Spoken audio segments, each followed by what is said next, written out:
Friday on FS1.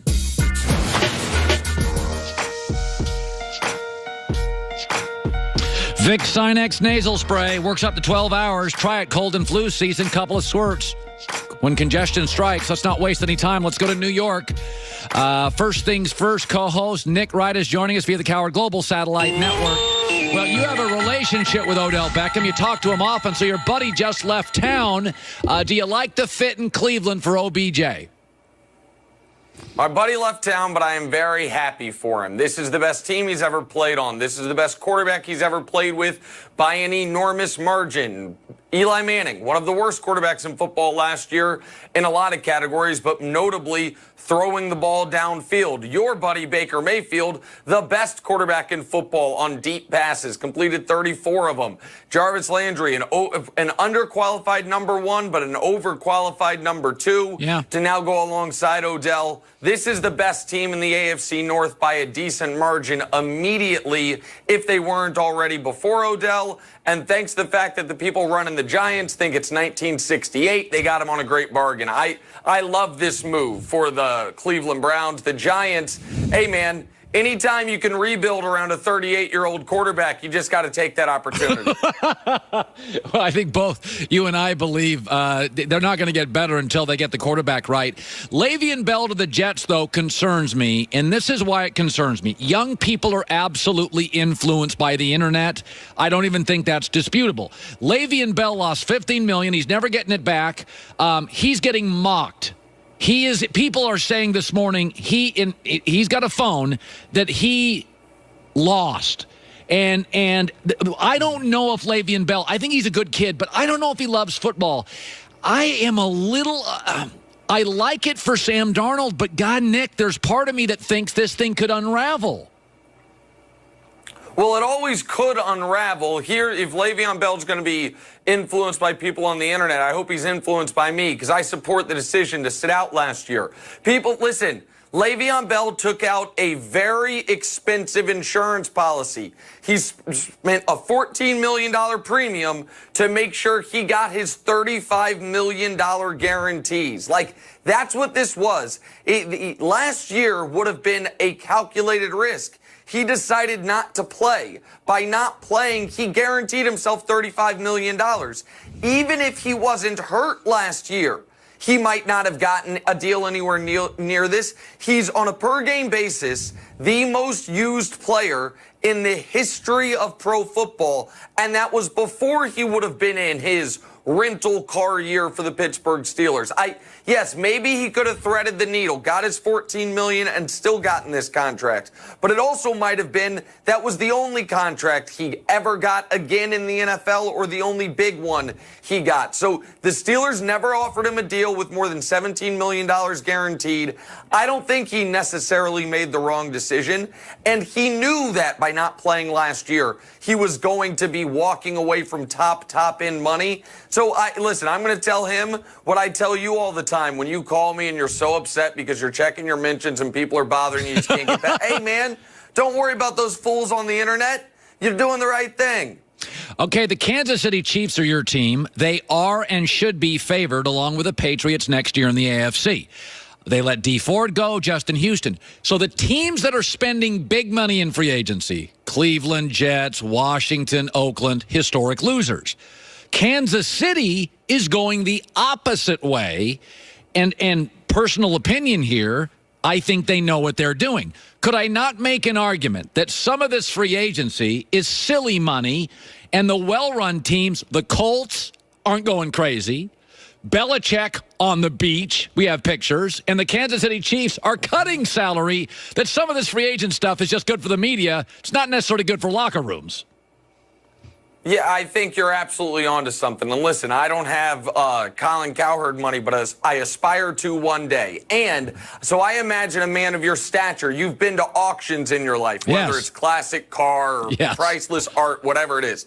And you know how auctions work. Whomever wins an auction, by definition, by just calculated definition, has overpaid. Yeah. Because everyone else in the room said, oh, that's too much for that item.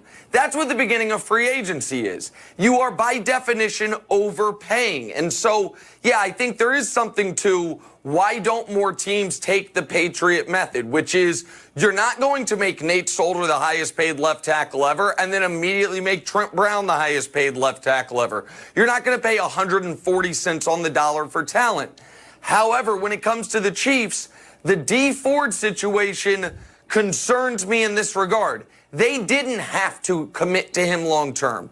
They had him under the franchise tag. They have the best player in the league in Patrick Mahomes. They had already let Justin Houston go.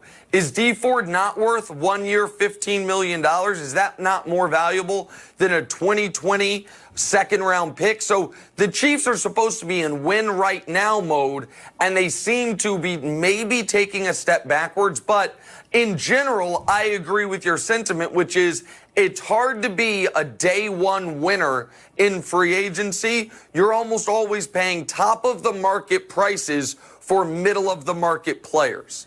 Finally, people are going to bury the Steelers, but could I not make this argument? They still have the best offensive line in football, and it's almost impossible not to make the playoffs with that.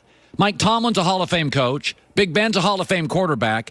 And the chemistry, although Big Ben may have been largely to blame, should be motivated and improved, that we shouldn't bury the Steelers this morning and raise the AFC North flag for the Browns. Listen, I don't think we should bury them yet. It's still a coaching quarterback league, and they still have the best coach in that division and, for at least the time being, the best quarterback in that division. I get that part of it. But the quarterback is aging, the coach is coming off his worst season, and talent matters. So I won't bury them, but I think they're going to be hard-pressed. Juju got doubled on less than 1% of his routes last year. That number is going to be up to 10+% this year as a number one receiver. And I don't know if Big Ben culturally is the guy you want to be the unquestioned, unchecked leader. But the Steelers, that is clearly what they want. We're going to see how much talent really matters. They let walk out the door, argue. Best thing they got back was a third-round pick. That's a tough way to do business. Great stuff. Nick Wright, first things first. Watch him. They're all over this stuff. I was listening this morning. By the way, you forgot horse auctions. You know, I go to those things on a weekly basis. Oh, yeah. Oh, with your buddy Romy. Yeah, absolutely. You guys in the thoroughbred business together. I forgot. Good talking to you, buddy. First Later, things man. first, Nick Wright. I have never bought a horse in my life. Have you ever rode a horse? I have never ridden a horse in my life either. I went to a farm once. I was little. It's not for me. I have bet on a horse, John. Thank you. I bet dogs more than horses. I used to live next to a dog track in St. Petersburg, Florida, or Tampa. One of those. Car shopping's confusing. List price, dealer price, invoice. Here's what's not. Go to TrueCar.com. I just used it the other day to save $4,000 off a car. TrueCar.com, true price. Top of the hour, the AFC. Antonio Brown, Le'Veon Bell, Odell Beckham, all in the AFC. Three biggest stars of free agency. I'm going to give you my herd hierarchy. List 1 through 10, the best 10 teams just in the AFC. You know, it's funny about all this free agency stuff, and it's just a blast. I mean, I love all this stuff.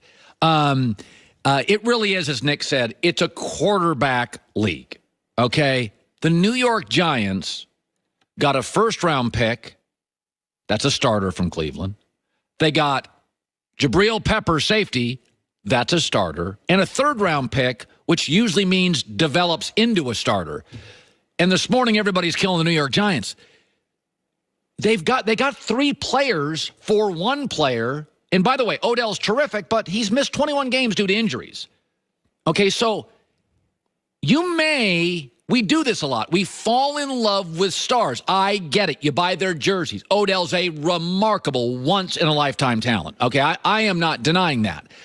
But the New York Giants moved him because they didn't think he was good for chemistry. They got a first-round pick. That now gives them 2 first-round picks. That's 2 starters. They got Jabril Peppers. That's a starter. And they got a third-round pick, and that should be a developing starter. They're rebuilding. The Giants are rebuilding.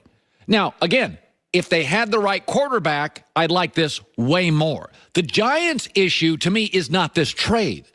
The Giants' issue is they can't come to terms with a very uncomfortable truth. Their wildly popular two-time winning Super Bowl quarterback is a shot fighter. I don't get what the Giants did yesterday didn't wear me out. What they did last year with the number 2 pick wears me out. If they had Darnold today, all their problems would be fixed. Hour 2 coming up in LA. It's The Herd.